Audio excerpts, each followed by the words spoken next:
Hello everyone, this is Shivangi. Welcome to shift classes. Video में discuss करने वाले हैं प्रोबेबिलिटी सैम्पलिंग और नॉन प्रोबेबिलिटी सैम्पलिंग को।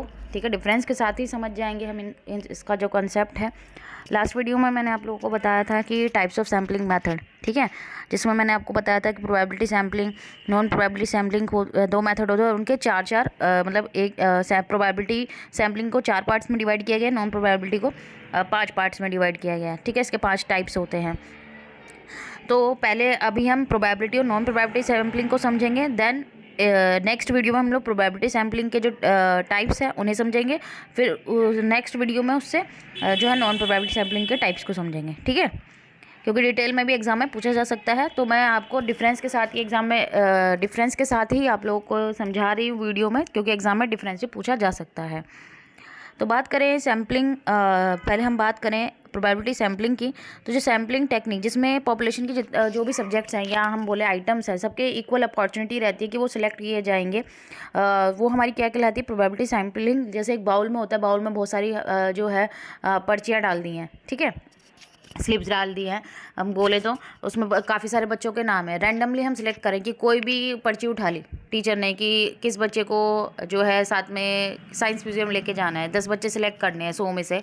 तो रैंडमली बाउल में से उठाया, 10 पर्चियाँ उठा ली, तो ये कैसी हो गई, प्रोबेबिलिटी सैम्पलिंग हो गई कि भाई उन 100 बच्चों के पूरे इक्वल चांसेस है कि वो चूज़ किए जाएंगे। ठीक है, रैंडमली हम लोगों ने उसमें से सिलेक्ट किया है। क्लियर हुआ।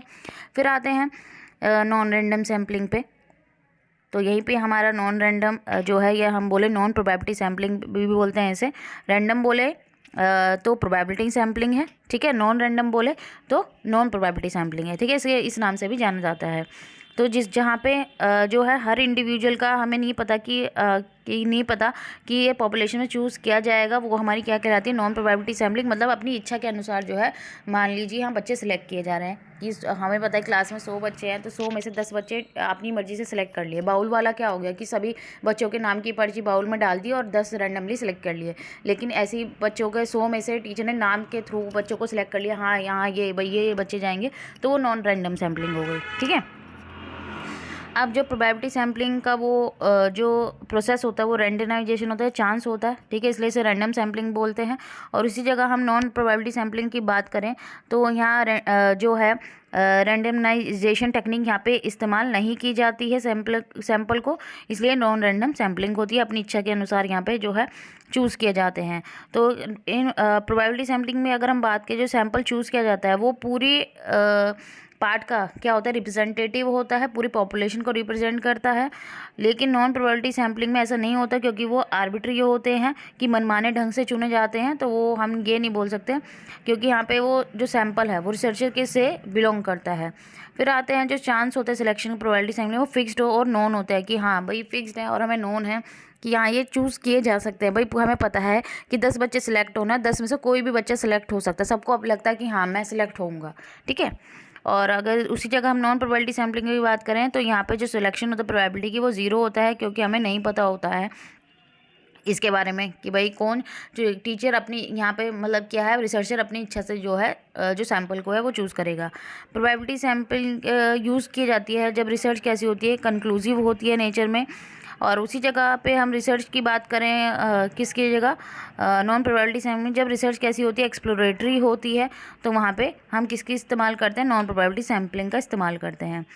तो जो रिजल्ट होते हैं प्रोबेबिलिटी सैम्पलिंग से, वो फ्री फ्रॉम बायस होता है, पक्षपात नहीं होता है, क्योंकि हम रैंडमली यहाँ सेलेक्ट कर रहे हैं, बाय चांस होता है यहाँ सेलेक्ट करना कि भाई हाँ ये वाला स्टूडेंट सेलेक्ट हो गया है। और नॉन प्रोबेबिलिटी सैम्पलिंग में बायसनेस होती है, ठीक है, ज़्यादा भी हो सकती है और कम भी हो सकती है, क्योंकि यहाँ रिसर्चर अपनी इच्छा अनुसार सैंपल को चूज़ कर रहा है। तो अगर हम बात करें, as the subject are selected randomly by the researcher in probability sampling, so the extent to which it represents the whole population is higher as compared to non probability sampling। तो यहाँ पे भाई जो सब्जेक्ट सेलेक्ट कर रहे हैं randomly researcher probability sampling में, तो उसमें क्या होता है कि वो पूरी पॉपुलेशन का रिप्रेजेंटेटिव करेगा, वो हायर होता है, ठीक है, उसमें ज़्यादा होता है as compare to non probability sampling में। तो क्या है हमारा प्रोबेबिलिटी सैम्पलिंग में जो रिज़ल्ट है किसका, कि यहाँ पे जो एंटायर पॉपुलेशन है उसका जो रिज़ल्ट है वो यहाँ पे क्या है, एक्स्ट्रा जो पॉपुलेशन है वो यहाँ पे पॉसिबल होता है, लेकिन नॉन रैंडम सैम्पलिंग में नहीं होता है कि भाई जो हमने 10 सैंपल से रिजल्ट निकाला है वो बाकी पॉपुलेशन को भी रिप्रेजेंट करेगा, ठीक है। लेकिन नॉन रैंडम में ऐसा नहीं होता है। तो ये था हमारा प्रोबेबिलिटी और नॉन प्रोबेबिलिटी सैम्पलिंग के बीच का डिफरेंस। नेक्स्ट वीडियो हम लोग डिस्कस करेंगे प्रोबेबिलिटी सैम्पलिंग के जो टाइप्स हैं। आई होप ये आपको क्लियर हो गया होगा। अगर वीडियो अच्छी लगी तो like it, share and subscribe my channel. Thank you.